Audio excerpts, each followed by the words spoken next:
यादव, वक्त हो गया है खबरों का। रुक लेते हैं खबर की ओर। खबर दिल्ली से, जहां पर देखिए एससी और एसटी आरक्षण में नहीं होगा क्रीमी लेयर। सुप्रीम कोर्ट के फैसले पर केंद्र सरकार ने साफ किया है रुख।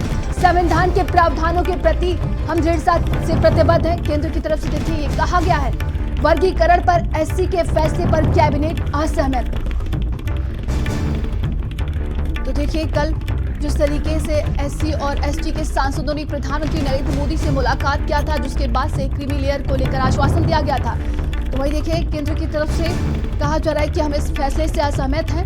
तो एससी और एसटी आरक्षण में नहीं होगा क्रीमी लेयर। ये बड़ी खबर दिल्ली से है। सुप्रीम कोर्ट के फैसले पर केंद्र सरकार ने अपना रुख साफ कर दिया है। अब तो संविधान के प्रावधानों के प्रति हम दृढ़ता से प्रतिबद्ध हैं।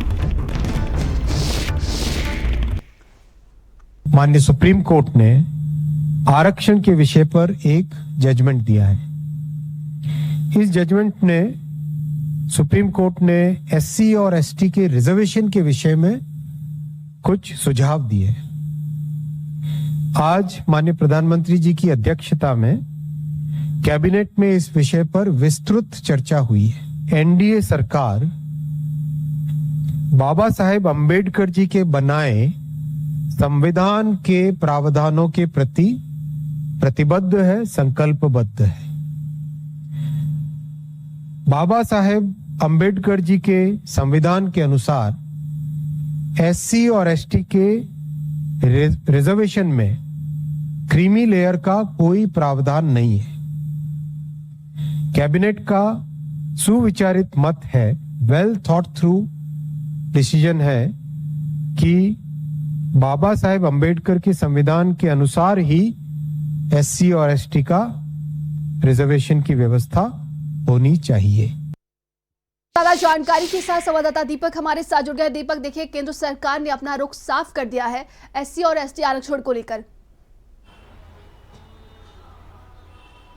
जी बिल्कुल नन्ही, हमने देखा था कि जिस तरह से सुप्रीम कोर्ट ने एक आदेश पारित किया था कि एससी एसटी कैटेगरी में से भी जो क्रीमी लोग हैं उनको अलग किया जाएगा और कहीं ना कहीं एससी एसटी कैटेगरी में भी सब कैटेगरी बनाया जाएगा। ये सुप्रीम कोर्ट का आदेश था कि राज्य सरकार को ये पूरा अधिकार है कि वो एससी एसटी कैटेगरी में से वो सब कैटेगरी तय कर सकती है।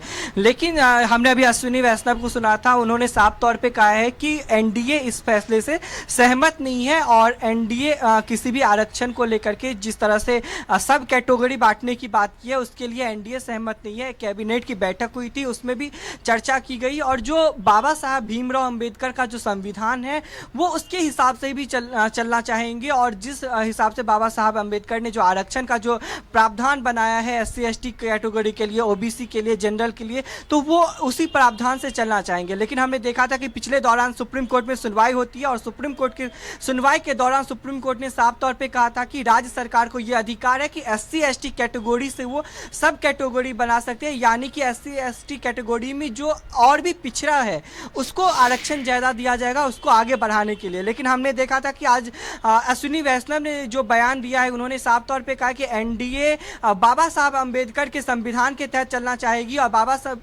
साहब अंबेडकर का जो संविधान है उसमें एससी एसटी के लिए जो प्रावधान लिखा गया है, जो ओबीसी के लिए जो प्रावधान लिखा गया है, जो जनरल के लिए जो प्रावधान लिखा गया है, एनडीए की सरकार उसको ही मान करके आगे बढ़ेगी। लेकिन देखना ये होगा कि एक तरफ सुप्रीम कोर्ट का फैसला है, दूसरी तरफ एनडीए का जो कैबिनेट की बैठक में जो फैसला लिया गया है, अब दोनों एक आमने सामने खड़ा हो गया है। एक तरफ सुप्रीम कोर्ट ने तो ये साफ कर दिया है कि राज्य सरकार को अधिकार है कि वो अपने राज्यों में एससी एसटी के सब कैटेगरी बांट सकती है। लेकिन कैबिनेट में एनडीए की सरकार ने कहा है कि वो इस फैसले से कहीं ना कहीं सहमत नहीं है। अब देखना ये हुआ कि लोकसभा चुनाव के दौरान हमने भी देखा था कि नंदिनी किस तरह से आरक्षण को मुद्दे को लेकर के विपक्ष ने तमाम आरोप लगाए थे, आरक्षण को लेकर के तमाम बातें की गई थी, संविधान को लेकर के तमाम बातें की गई थी और भाजपा पे संविधान बदलने की आरोप भी लगाया गया था लोकसभा चुनाव के दौरान। लेकिन आज हमने अश्विनी वैष्णव को सुना, उन्होंने साफ तौर पे कहा है कि हम बाबा साहब भीमराव अंबेडकर के बनाए हुए संविधान के अनुसार ही चलेंगे और उस संविधान में जिस तरह से आरक्षण को लेकर के बात की गई है, जो एससी एसटी कैटेगरी के लिए बात कही गई है, जो जनरल कैटेगरी के लिए, जो ओबीसी के लिए कही है, हम उसी प्रावधान को लेकर के आगे बढ़ेंगे। लेकिन दूसरे जी तमाम जानकारी के लिए बहुत बहुत धन्यवाद आपका।